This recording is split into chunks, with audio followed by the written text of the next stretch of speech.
Bună ziua! Bună ziua! Bună ziua! Suntem bucuroși să facem cunoștință. Ne-am adunat pentru a rezolva careva probleme pe care dumneavoastră le aveți și am dorit să le expuneți ca să ne putem conecta la ele.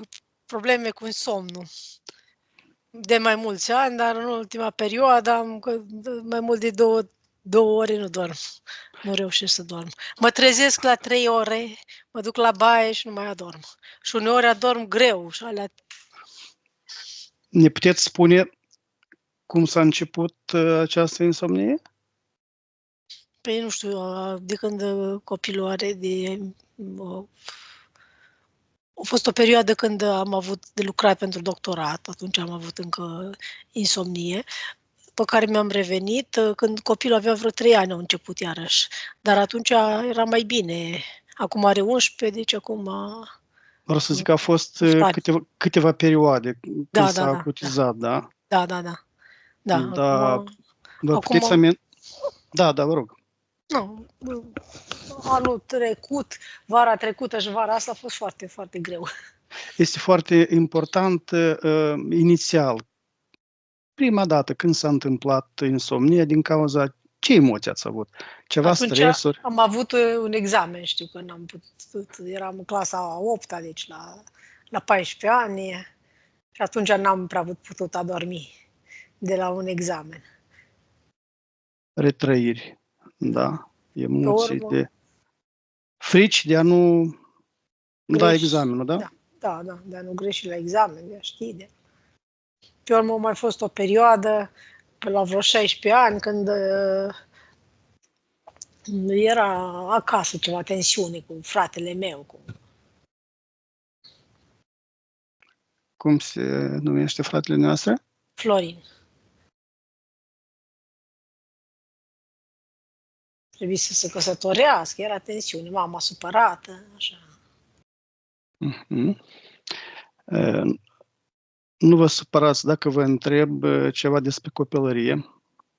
Da. Cum a decurs copilăria dumneavoastră? Ați avut în familie înțelegere, dragoste? Da. Da, a fost numai că când am avut aproape 12 ani, a murit tata.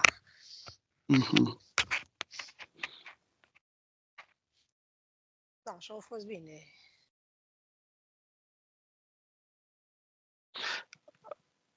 Ați avut stres puternic la decesul tatălui? Nu știu, așa, am luat-o așa, dar în timp s-a acutizat.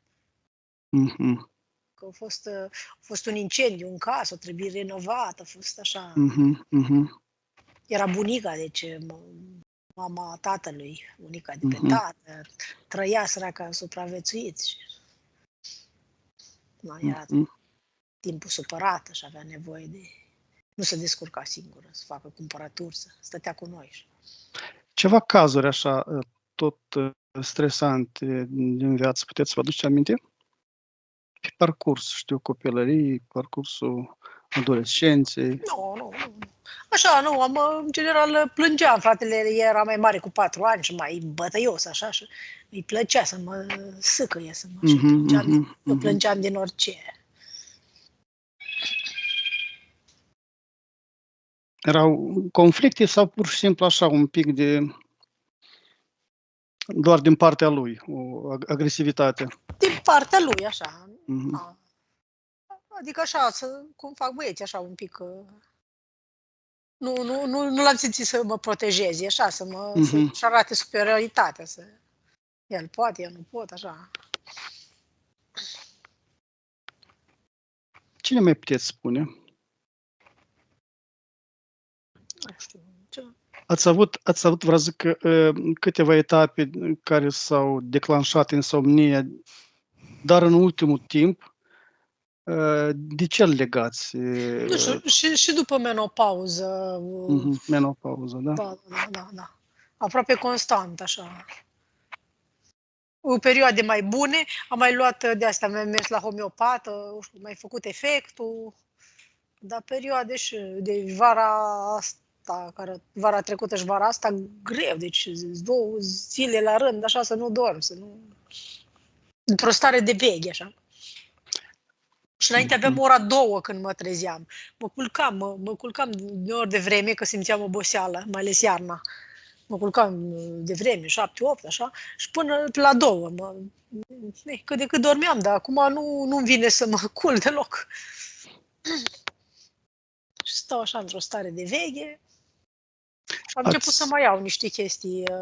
Acum văd că îmi face mai bine un medicament care pe bază de plante are pasiflora, de asta melatonină, așa ceva. Sedoral, nu știu, asta văd că... Dar greu. Și am mai luat ceva și într-o zi și-a făcut efect, a doua zi parcă m-am obișnuit și nu mai... Da, dar știți care e efectul? Dacă luați preparate care, de pildă, chiar aceeași melatonină o conține, peste o perioadă de timp nu o să mai producă în organism, fiindcă îl are organismul din afară. Înțelegeți? Dar n-am luat mult, dar dacă nu pot să adorm, nici să adorm. Dar oricum, după 3 ore mă duc la baie și nu mai pot să reiau somnul. Tot timpul sunteți într-o stare de grijă? Da, cumva și băiatul are așa, e agitat tot timpul. Are un diagnostic de ADHD. Nu ascultă de reguli, îi place așa numai cum vrea el să facă, să uită, îl liniștesc de la zi să-mi dea telefonul, să duce și să instalează la televizor, du-te afară la joacă, ajunge la laptop și tot așa. Atunci când nu dormiți, ce gânduri aveți?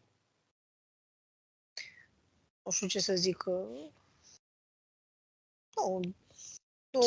Sau de toate? Amestecate, așa, da, de toate, nu e un gând. Vă aduceți aminte de cele petrecute ziua? Da. Și vă faceți planurile care să fie... Da.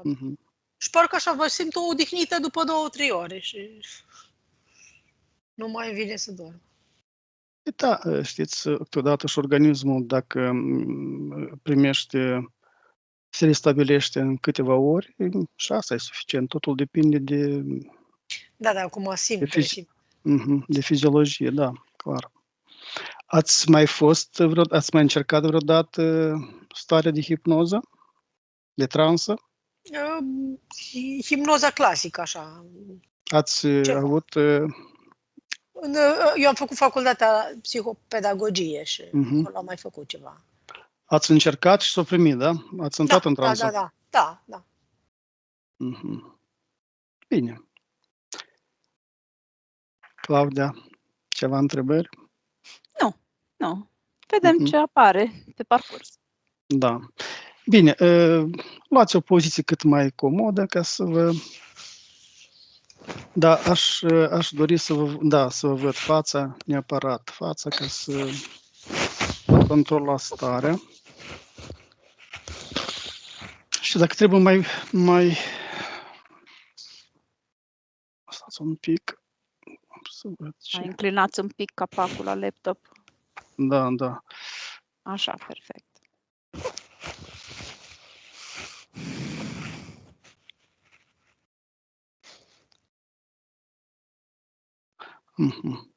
Am primit un mesaj, pur și simplu. Bine, dar... Așa, luați pozițiile cât mai comode. Efectuați câteva inspirații și expirații profunde.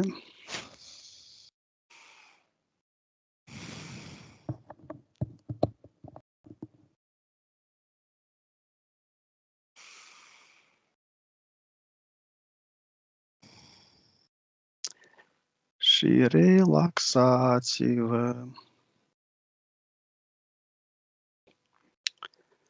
Voi număra de la 1 la 3, iar la 3, Mihaela, mergi într-o amintire sau un vis pe care partea ta subliminală îți propune.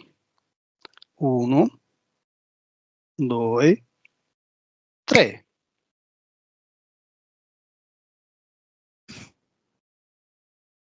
Ce vizualizezi? Mihaela? Cum mă jucam cu copiii, niște vecini când eram mică prin pădure. Ce vârstă aveai? 8-9 ani. 8-9 ani. Cum ești îmbrăcată? Și de vară în pantaloni scurți. Mhm. Pe picioare? Sandale. Sandalete, da? Este o zi caldă? Da, la vară. Mhm. Se mai aude ceva în jur? Ciripi de păsări. Mhm. Jucam așa, scuzele prinse. Mhm. Ce se întâmplă în momentul când te joci? Bine. Nu se întâmplă nimic? Nu. Și totuși partea ta subliminală îți arată acest moment.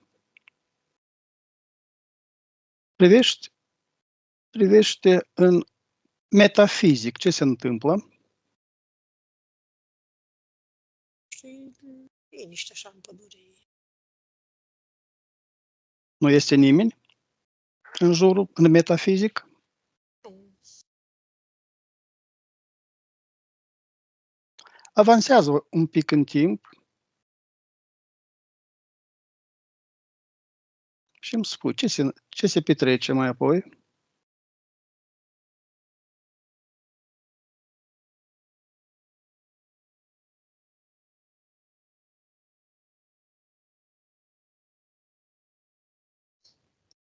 Ar putea fi ceva periculos. Mhm. Povestește-ne. Așa, mă gândesc, nu vizualizez. Te gândești, Da. îți vine așa gând sau vizualizezi? Gând așa. Gândul îți apare din ce cauză? Simți un pericol? Da, într-un fel. Poate să fie oameni dubioși în pădure. Mhm. Sunteți în pădure. Da. Mhm. Pădurea din spatele casei unde ne jucam. Mhm. Eu nu a fost niciodată în episod de genul ăsta, dar putea fi. Dar de ce acest gând a apărut? Cine ți-ai amintit de ceva? Nu știu cum de asta. Bine, avansează în timp, să vezi ce se petrece.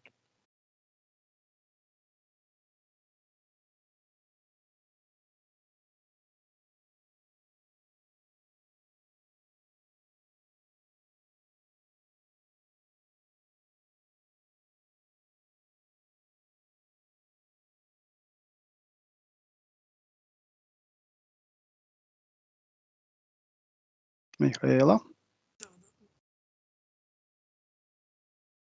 vezi ceva? Vizualizezi?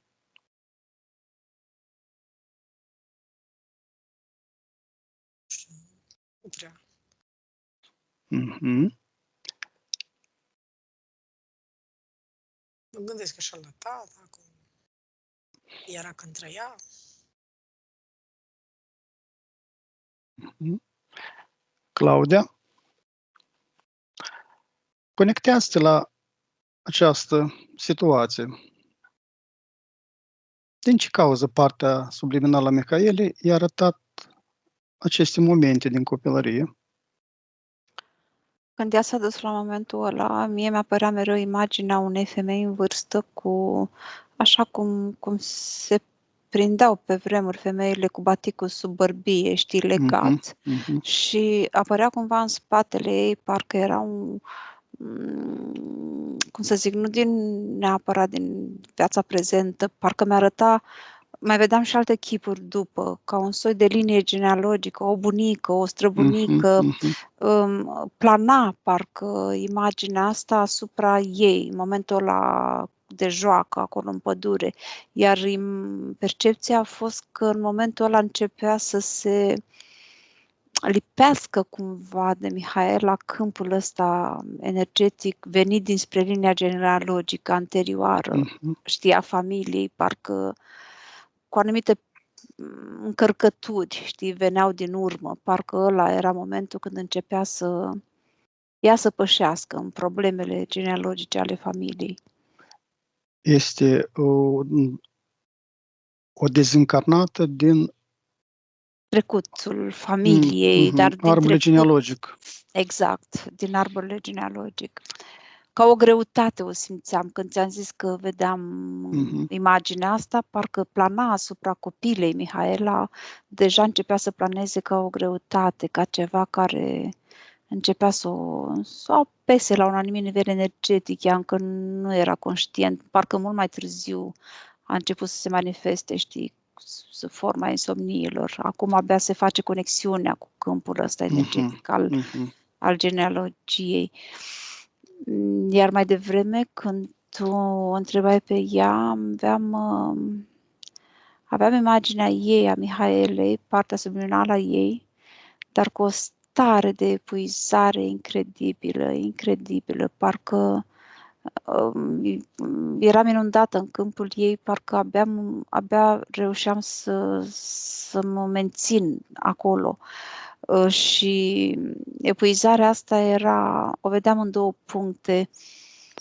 În zona mentală, în zona creierului, parcă erau țesuturi inflamate, roșietice. Asta era vizualizarea pe care o aveam. Iar în inimă, percepția unei, nu dureri, dar percepția unei, că atunci când ești extrem de obosit, parcă te doare și inima de oboseală, nu știu cum să zic, ceva. Astea erau cele două percepții pe care le aveam. Foarte, foarte puternic. O epuizare teribilă la un nivel subtil, ca parte subliminală. Această doamnă este unica sau mai este cineva în afară de ea? Aceasta este unica, dar mai văd în spate ca influență, cred. Parcă ar fi, ca și cum ar vrea să-mi arate că e ceva pe linie în depărtare în trecut. Dar aici, în apropierea ei, numai această doamnă o văd de la început. Are careva conexiune cu ea? Da.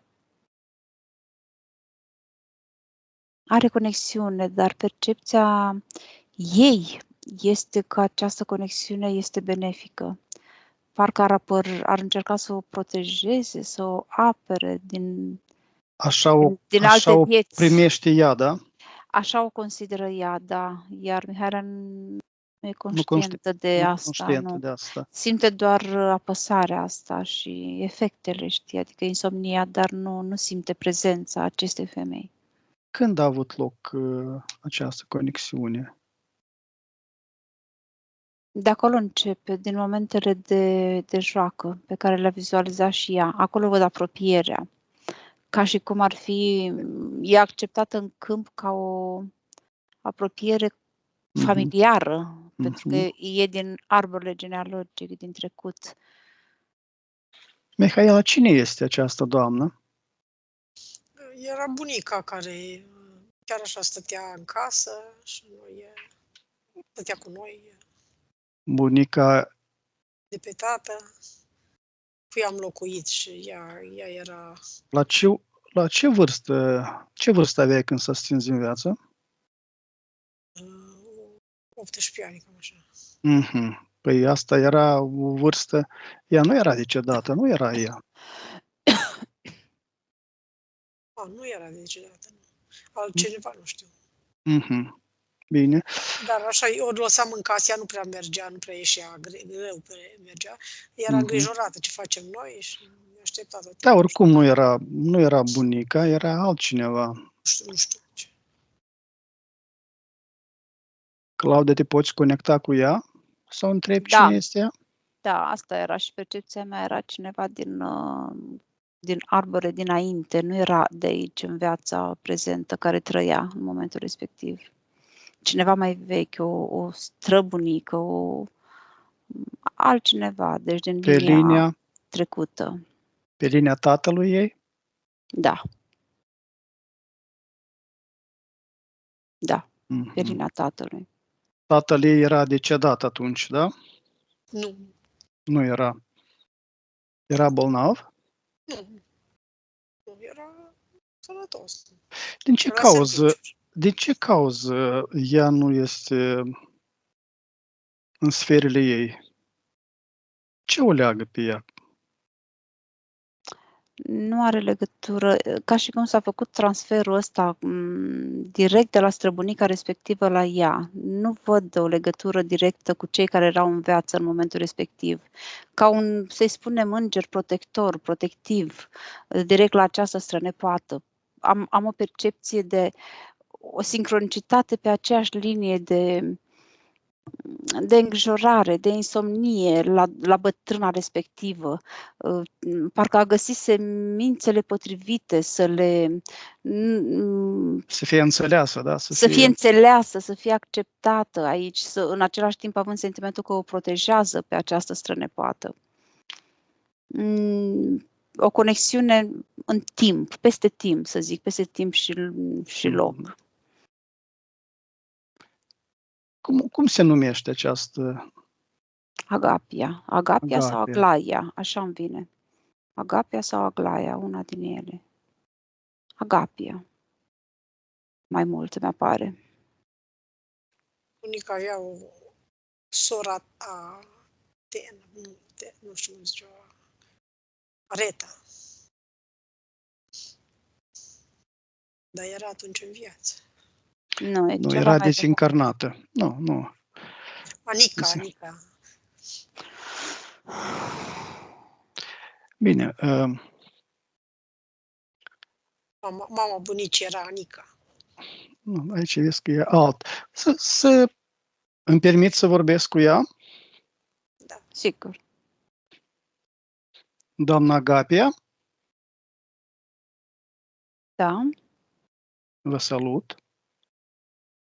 Și eu. Cine sunteți pe linia genealogică pentru Mihaela? Sunt de mai de mult. De mai de mult. Dar din ce cauze nu ați plecat în sferele care vă sunt?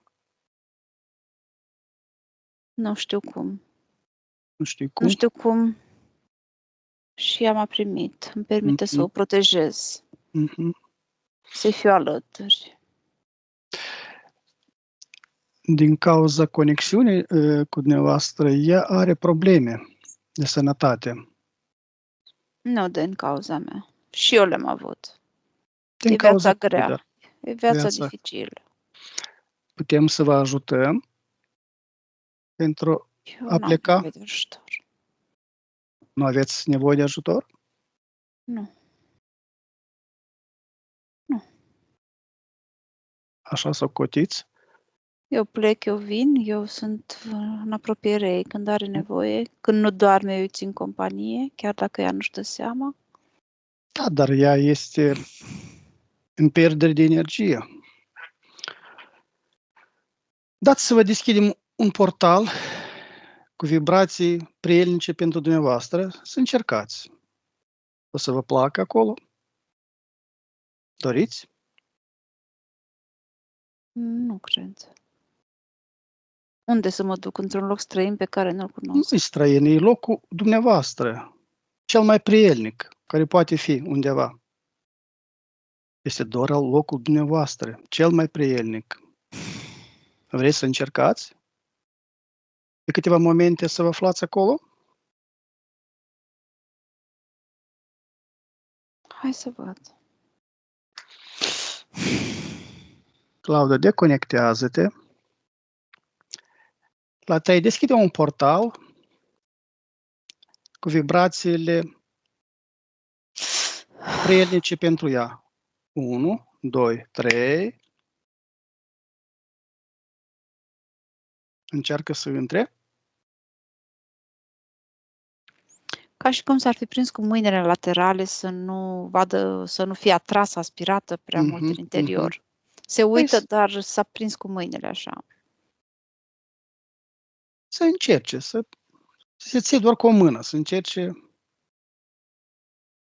Are o frică, are o temere de a intra. Unde are frica asta? Unde o simt în corpul ei? În piept, în plexul solar. Propune să extragă din plexul solar toată frica pe care o are și să o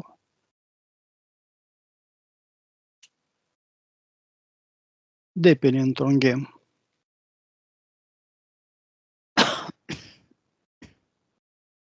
A făcut? Nu e foarte lucidă, foarte Are careva probleme? conștientă. Parcă Oricum. duce mâinile, încearcă să extragă, parcă se topesc mâinile, parcă pierde substanță. Am mereu sentimentul ăsta de apartenență la linia genealogică, parcă ar vrea mereu să se întoarcă înapoi. Era un loc nu foarte sigur, dar călduț. Era ceea ce ea cunoștea. Era parcă venită de negura timpului, știi, preajma. Nu mai știe altceva mai... Nu știe altceva, exact. Bine, să deschidem un alt portal și din portal un aspirator să extragă toate fricile care le are.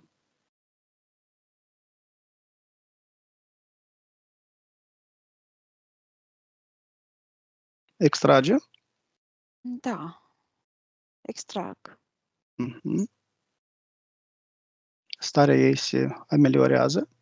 Prinde ceva mai multă substanță, da. Parcă începe să fie mai sigură de ea, parcă începe să înțeleagă mai mult lucrurile și ceea ce făcea ea, de fapt. Dar e un proces lent și paralel cu asta simt mereu totuși o conexiune. Când vedeam procesul ăsta, simt conexiunea cu undeva cu zona gâtului Mihaelei, pieptul, zona tiroidă, timus. Parcă n-ar vrea să-i dea drumul să plece. Oricum, este important ea să fie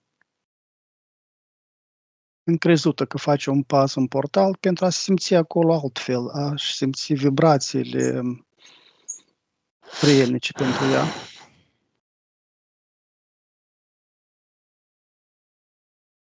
Mai are mult de adunat? Nu, cred că nu. Bine, închidem portalul tot cu aspirator. Încearcă să intre în portal. Da. Să încerce. Să vadă încearcă, cum dar se este parcă la distanță, așa. Nu e foarte vizibilă de mine. Aici, când face procesul ăsta de lucru, era mai vizibilă înainte când era în apropierea ei. Aici, când face tot procesul ăsta, parcă îmi scapă privirii, parcă, ți-am zis, parcă n-ar avea substanță, parcă... Ea era conectată la Mihaela și folosea energia Mihaelei din cauza asta. Probabil, o vedeam mai clar acolo. Acum parcă fuge mereu privirii mele. Dar oricum e un proces care se desfășoară. O văd că se desfășoară un proces. Se mai deschide un flux de energie din absolut. 1, 2, 3. Curge peste ea. Îmbunătățește energetica. Este mai hotărâtă. Da, este mai vizibilă ca energie, acum mai densă. Să încerce să facă câțiva pași în portal.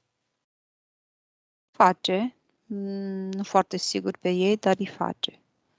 Parcă tot o văd întoarce o privire spre Mihaela, parcă spre terenul sigur pe care îl avea. Pe care îl cunoaște. Pe care îl cunoaște.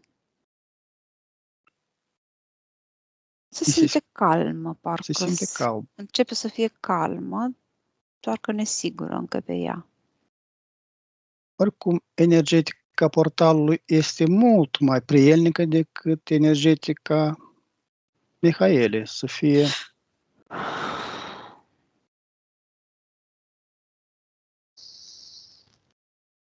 Da. Pare ea că se adaptează se încet, încet. adaptează. Ia careva decizii pentru ea, noi? Da, dar parcă nu aici. Parcă ar vrea undeva care nu o forțează. Asta e percepția mea. Parcă aici îi se La, pare că e forțată un la pic. 3 se deschide ea un portal mai prielnic, așa cum își dorește ea. 1, 2, 3.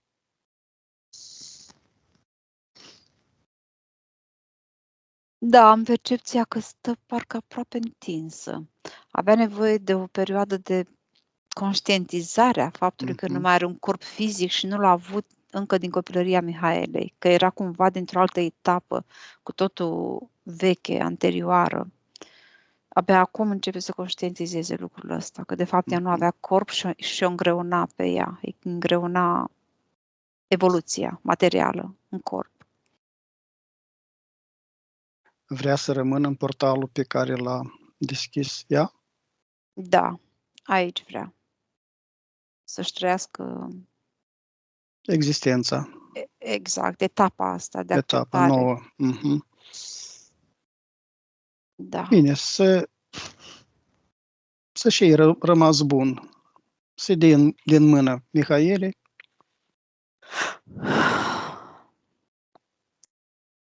și să-și închidă portalul. Da. Este închis și cel care l-am deschis? Da. Bine. La 3 suntem aici și acum. 1, 2, 3. Claudia. Examinează câmpul Mihaelei, cum arată. Mi-au apărut din nou cele două lucruri de care spusesem la început. În inimă, acea durere, parcă e vie, parcă e vizibilă, are și o culoare, un soi de cenușiu. Și creierul extrem, extrem de obosit, parcă de atâta oboseală are un soi de inflamație, un soi de căldură. Care este cauza durerii din inimă? Epuizarea. Epuizarea Parcă nu mai energetică. funcționează, exact, nu mai poate funcționa la întreaga capacitate. Este legată de această dezincarnată? Parțial, vine să zic, nu total. Parcă ar avea o parte destul de însemnată de a face, da, legătură cu ei, cu propria ei ființă, cu propriul ei câmp, cu propria modalitate de a se raporta la lucruri, la viață în general.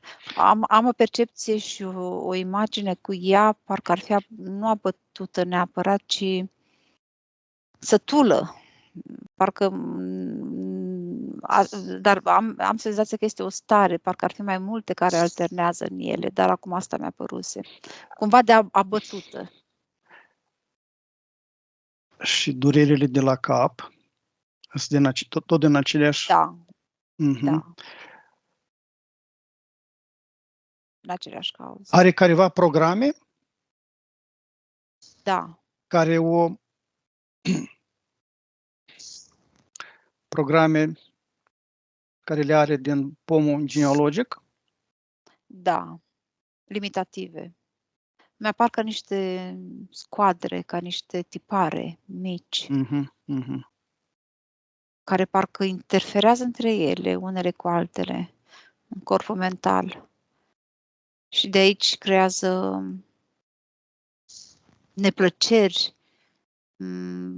uzura asta a corpului mental și în final insomnia parcă ar fi o consecință la toate programele pe care parcă le văd sădite, știi cum arată, ca niște dungi, ca niște linii, parcă ar fi în zona de subconștient.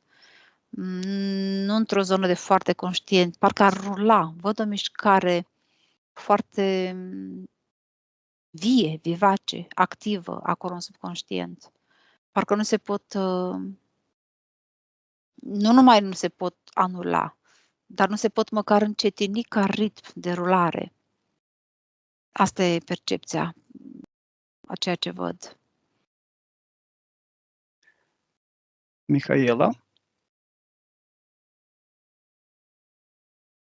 Mihaela? Mihaela a dormit?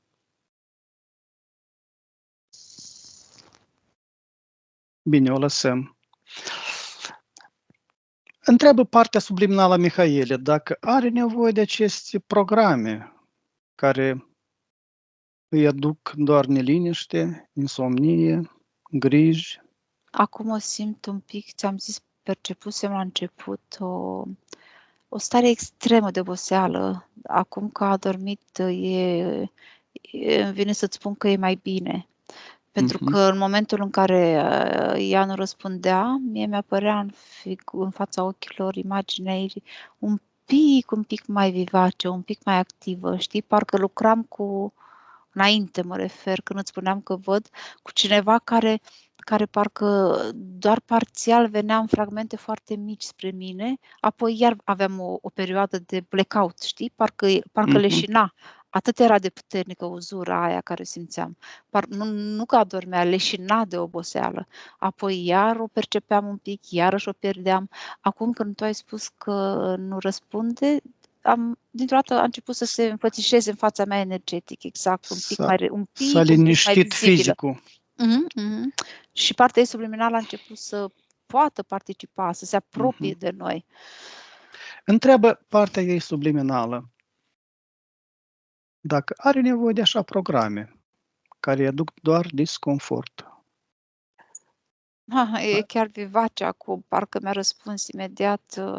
Păi cum altfel? Toți trăim cu programe, cum altfel am putea trăi fără?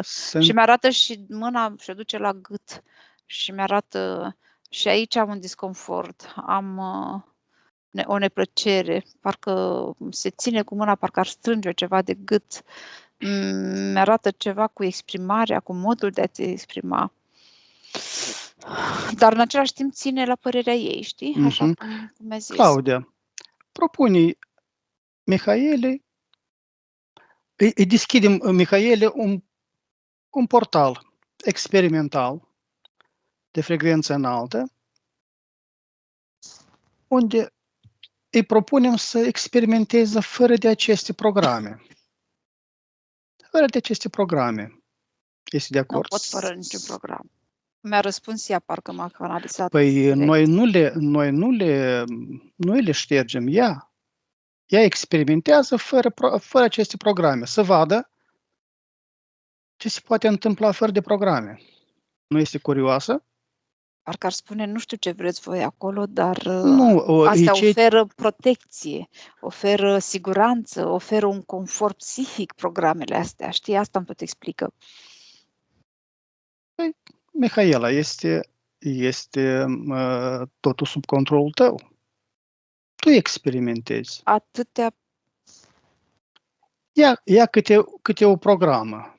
Extrage o programă, experimentează fără de ea, apoi încearcă fără de altă programă. Sunt experiențele tale. Oricare experiențe sunt experiențele tale. E o nouă cunoștințe noi. Vrea să experimenteze? Foarte circumspectă. Vrea. Eu văd cu voința de a rezolva, de a evolua, de a-și vindeca, de bloca lucruri, dar parcă nu e de acord cu metodă. Nu că nu e de acord, parcă are o reținere. Nu înțelege cum adică să se renunțe la ceva care este în ea. Un soi de atașament de ceea ce există deja, de modul ei de a vedea lucrurile, de Programele sunt programele ei. ceva care se pot scrie, se pot șterge, se pot iarăși rescrie. Să încerce. Oricum asta nu o să rămână fără de o mână sau fără de un picior, fără o programă, pe o bucată de timp limitată, atâta timp cât va experimenta. Da, văd un accept, așa, parțial. Să încerce. Să extragă o programă. Cât timp Da, este, o face. de cât timp are nevoie de a experimenta?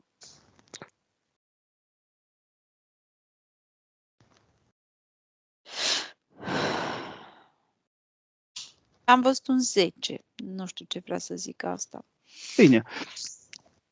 Voi număra de la 1 la 5, perioada în care Mihaela va experimenta în portalul experimental,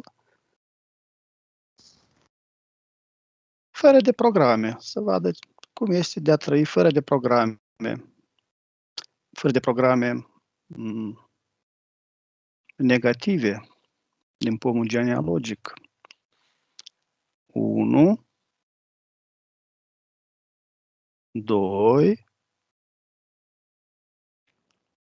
3, 4, 5. Ce se întâmplă? Cum se simte Mihaela? E parcă un pic mai liberă, un pic mai relaxată și un pic mai densă, nu densă, definită, mai bine zis, definită. ca și energie. Ai extras o programă? O parte, dacă ar fi să zic în procente, îmi vine să zic un 20%. Să mai experimenteze fără de alte programe. Să experimenteze până la momentul când va fi extrase toate programele. De cât timp are nevoie? Cu asta am văzut un nu foarte clar din cap, adică nu e de acord fără niciun program să experimenteze, nici măcar ca experiment. Păi să încerce. S-a prins cu mâinile așa de umeri. Să mai încerce fără câteva programe. Da. Am percepția că mai face un proces asemănător, parcă tot un 15-20%. Destul Bine. de mult. Pentru împotrivirea ei, parcă e destul de... Voi număra de la 1 la 5, perioada în care ea va experimenta fără alte programe. 1, 2, 3, 4, 5.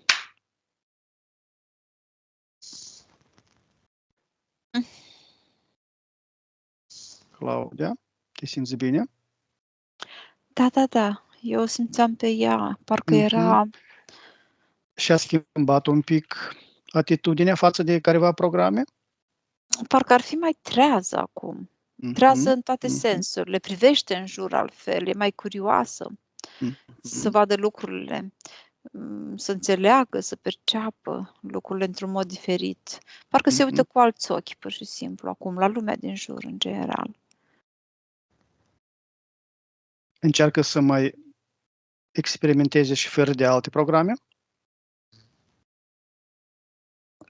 Nu e ca și cum mi-ar spune că e suficient pentru moment. E deja prea mult ceea ce a făcut, îmi transmite. Câte programe i-a mai rămas? 50%, parcă jumătate sunt îndepărtate. Parcă ar trebui timp de metabolizare mai lung, având în vedere împotrivirea, de a renunța la ele, având în vedere, parcă i-am transmite asta, având în vedere că la început n-am vrut deloc. Deja am făcut o schimbare uriașă. Bine, Claudia, să-i propunem în acest portal experimental de frecvență înaltă să metabolizeze tot procesul E de acord cu asta. Cât timp? De cât timp are nevoie? Îmi spune de 6 luni. Mhm.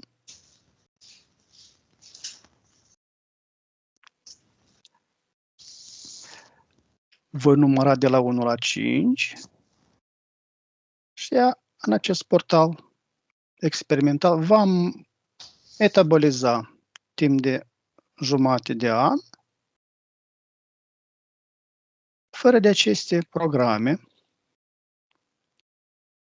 1, 2,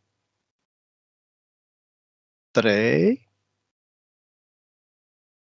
4, 5.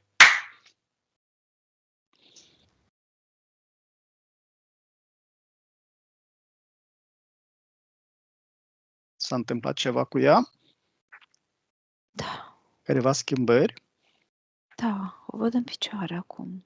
A devenit mai sigură? Da, mai sigură pe ea. O văd în picioare, stând dreaptă. Cu aceeași curiozitate, dar parcă este mai vie acum în ochi. Mhm.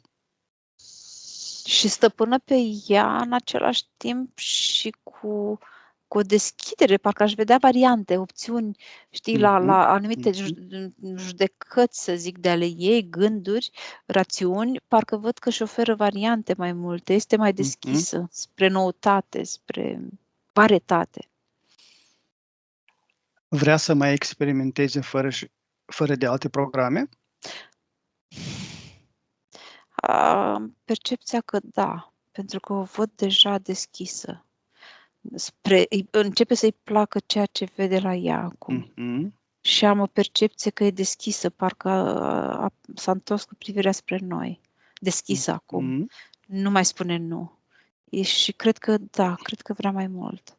Înțelege că suntem dispuși să-i oferim un ajutor. Să experimenteze fără de alte programe. Câte să poate ea că... De cât timp are nevoie? 2 ani, îmi spune. 2 ani. Bine. Voi număra de la 1 la 5 și Mihaela va experimenta în portalul experimental 2 ani fără de careva programe care a hotărât ea să le șteargă. 1, 2, 3, 4, 5.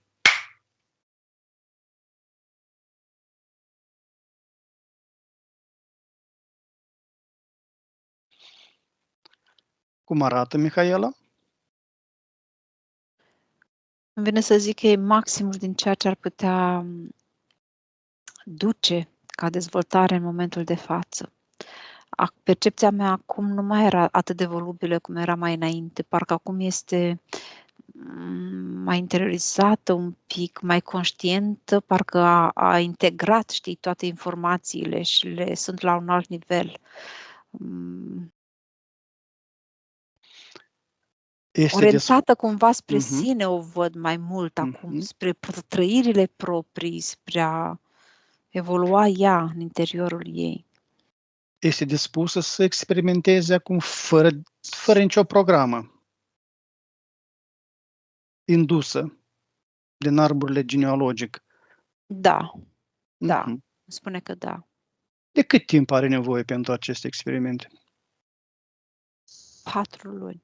4 luni. Bine, voi număra de la 1 la 5, timp în care Mihaela va experimenta în portalul experimental pe viața fără de programe genealogice. 1, 2, 3, 4, 5.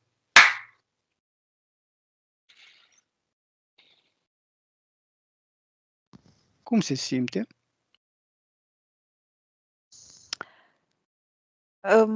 Remarc o creștere în mod cert, semnificativă, a câmpului energetic, însă e ceva, parcă ar fi rămas ca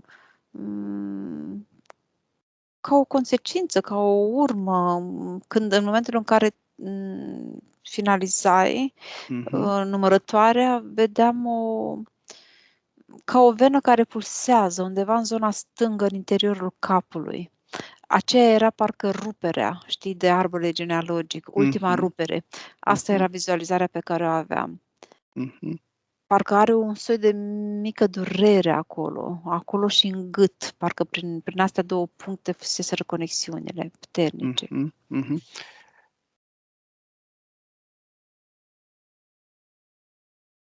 Se metabolizeze. De cât timp are?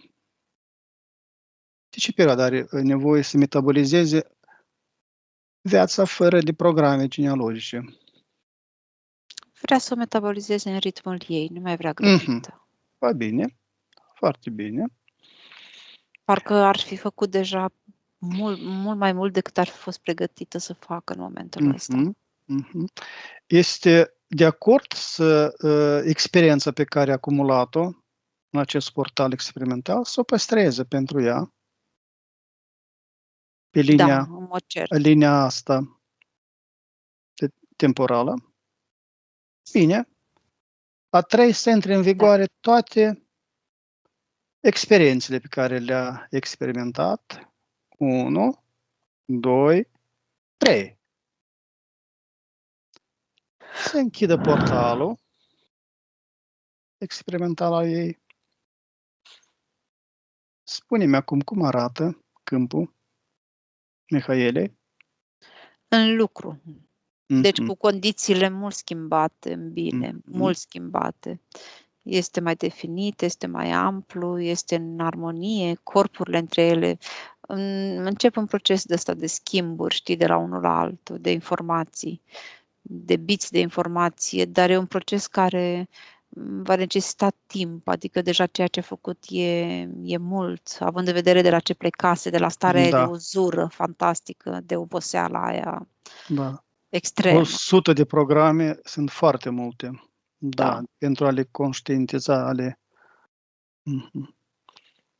Bine. Claudia, să avansăm în viitor la distanța de jumătate de an, a 3, 1, 2, 3. Cum o vezi pe Mi-a apărut tocmai trezită din somn.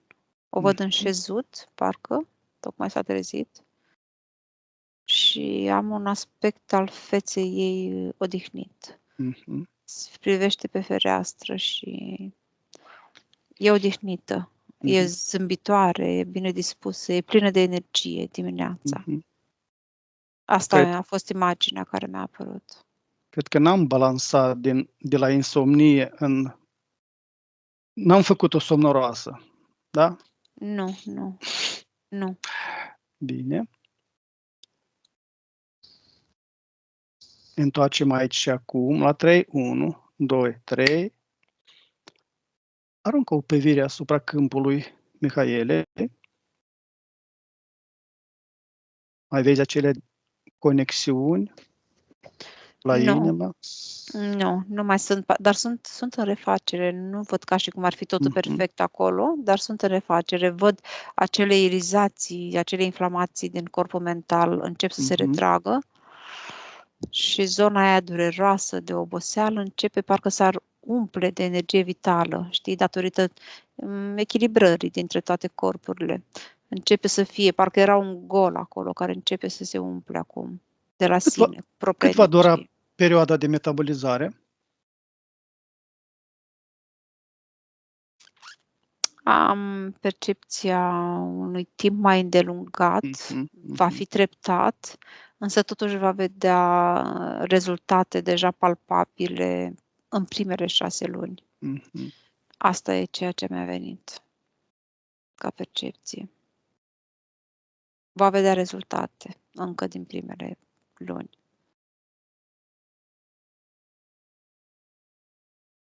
parcă ar dura mai mult datorită faptului că a fost extrem de uzat întregul sistem.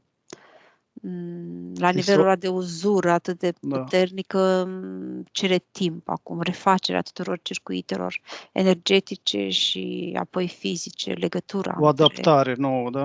Exact, o adaptare nouă, la noul status de echilibru.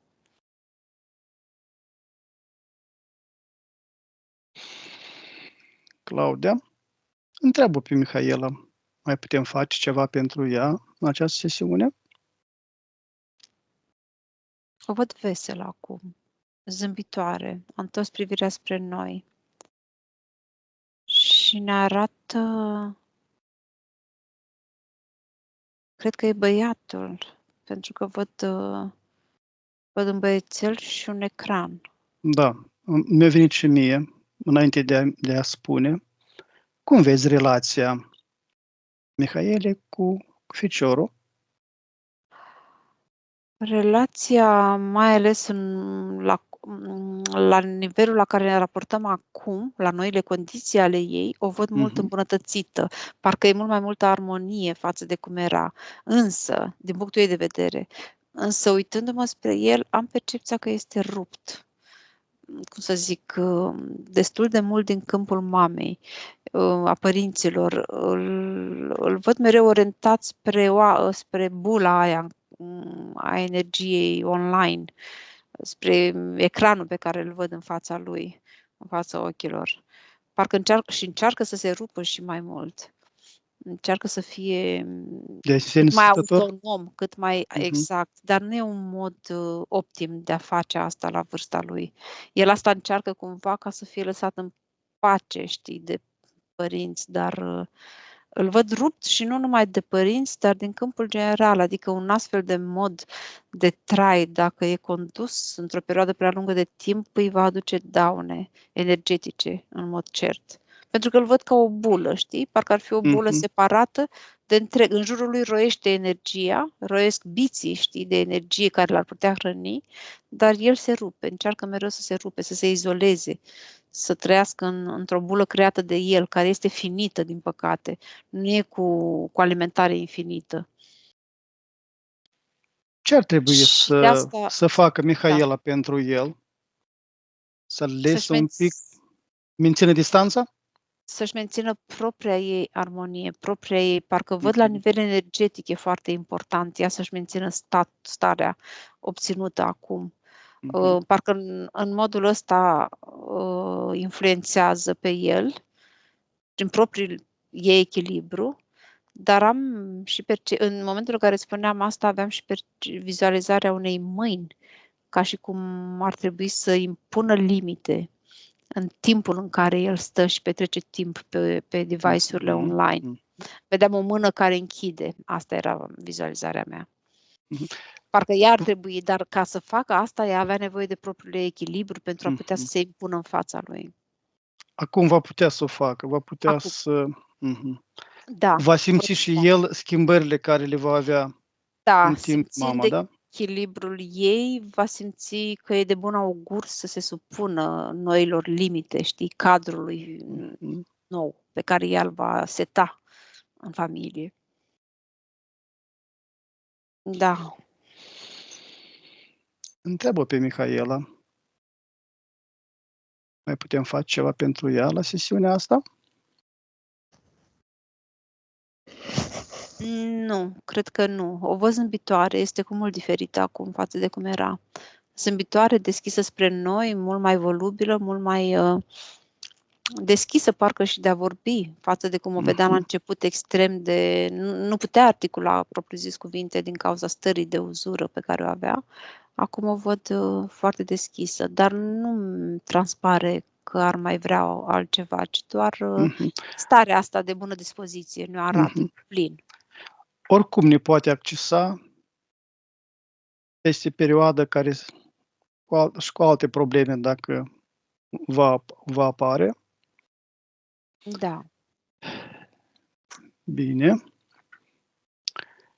Finalizăm sesiunea noastră.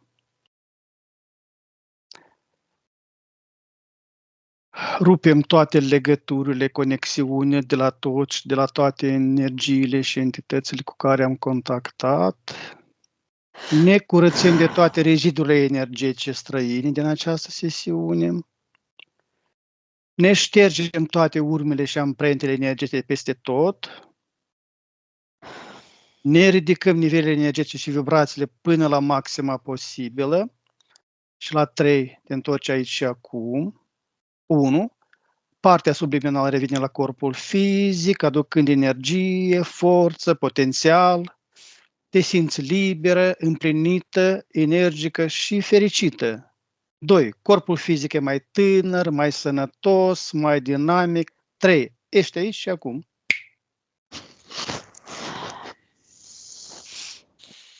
Da. Mihaela, cum te simți? Da, sunt bine. Ai dormit. Da, Știi că a fost primul somn. Așa, fără gânduri, fără emoții negative.